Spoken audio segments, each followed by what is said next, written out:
Buku Desa dan Cerita yang Terlupa. Namaku Aan dan aku tinggal di Desa Kalirejo, Kecamatan Wirosari, Kabupaten Grobogan. Sebuah desa kecil yang ternyata menyimpan sejarah besar. Aku percaya setiap orang punya kisah, setiap tempat punya cerita, tapi banyak dari kita lupa bahwa cerita-cerita itu tersimpan di lembaran buku. Di sini, di perpustakaan daerah Grobogan, aku memulai perjalanan menggali jejak sejarah desaku, Kalirejo. Buatku, membaca itu bukan sekedar hobi, tapi jalan pulang untuk mengenal siapa aku dan dari mana aku berasal. Dari membaca, aku tahu bahwa desaku, Kalirejo, punya cerita yang luar biasa.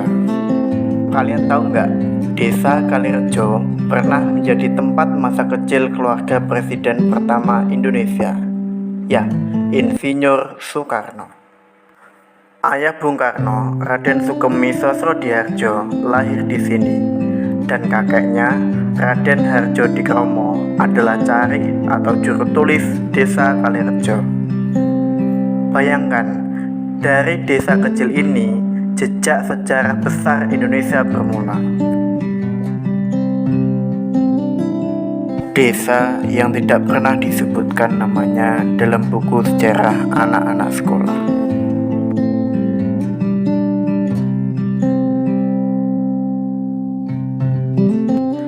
Tanpa literasi, mungkin aku tak pernah tahu bahwa tanah tempat aku berpijak ini pernah diinjak oleh keluarga programator kita.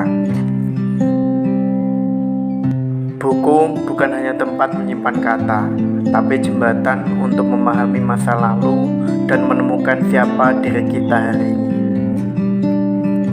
Tak jauh dari sini ada Mduduk Kuwu, fenomena alam yang unik seperti kawah lumpur yang meletup tanpa henti.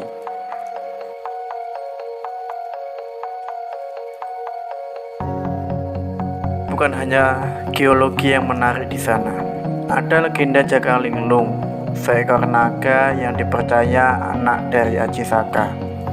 Ia muncul dari tanah dari kawah itu dalam perjalanan mencari pengakuan dari ayahnya. Cerita ini diwariskan turun-temurun, bukan sekadar dongeng, tapi cermin nilai-nilai budaya, perjuangan, kehormatan, dan hubungan manusia dengan alam. Konon, sebelum meninggalkan Kuwu, Jakalinglung sempat lumpuh tak berdaya, hingga akhirnya ditolong oleh Baro Dukun. Untuk mengenang jasa dan kesaktian Baro Dukun itulah masyarakat setempat mengadakan tradisi ngalap berkah setiap tanggal 1 hingga 9 Suro di tempat di mana Jakalinglung disembuhkan. Walaupun menggunakan sesaji, taburan bunga, asap kemenyan, dan doa-doa yang diselipkan pada prakteknya, tradisi ini bukan untuk menyembah makam, namun berdoa kepada Tuhan di tempat yang diyakini membawa keberkahan. Nilai budaya inilah yang harus kita jaga, kita lestarikan, dan kita wariskan kepada anak cucu kita.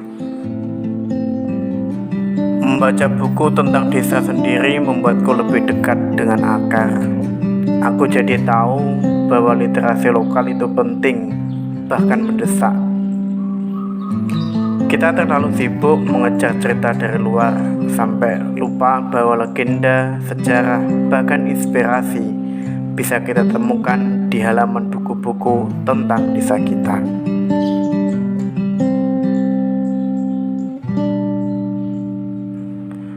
Aku percaya anak muda hari ini bisa mencintai literasi, bukan karena kewajiban, tapi karena kesadaran. Mari ke perpustakaan, buka lembaran sejarah daerahmu, gali cerita leluhurmu, karena masa depan lahir dari mereka yang mengenal masa lalu. Desaku punya kisah, desamu juga pasti punya. Tinggal kamu mau membacanya atau tidak. Ayo, kembangkan literasi, temukan cerita besarmu dari tempat terkecil.